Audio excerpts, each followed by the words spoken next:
La chance conduit nos affaires mieux que nous pourrions le souhaiter. Vois-tu là-bas, Sancho, cette bonne trentaine de géants démesurés? Eh bien, je m'en vais les défier l'un après l'autre et leur ôter à tous la vie. Alors, le spectacle, le nom n'est pas encore tout à fait défini, mais le nom provisoire, c'est Don Quichotte, première épopée.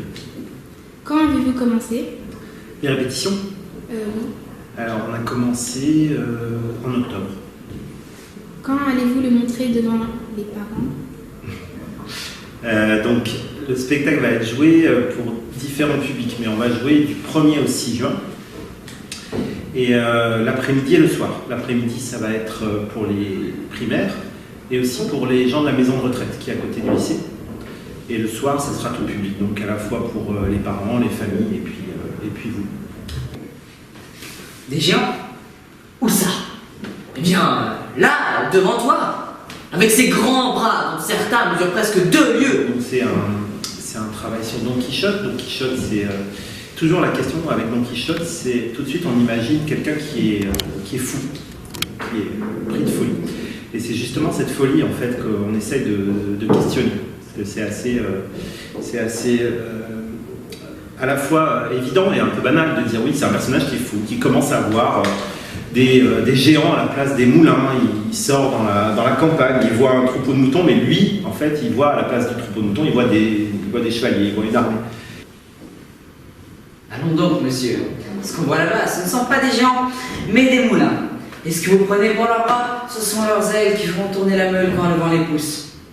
Et alors déjà, c'est quelque chose qui parle du théâtre, parce qu'au théâtre, on n'a pas besoin d'avoir vraiment les choses pour qu'elles existent. On peut prendre un objet et ça devient un autre objet, simplement par le jeu qu'on mène avec lui ou par le regard qu'on pose dessus. Donc ça, c'était la première chose. Ça. Don Quichotte, il a quelque chose d'un comédien déjà et d'un metteur en scène, et il transforme un peu tout ce qui touche.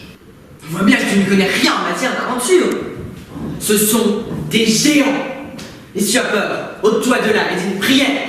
Le temps que j'engage avec eux, un combat inégal et sans pitié. Puis après, on retrouvait cette question de la folie. Est-ce qu'il est fou? Est-ce qu'il est pas fou?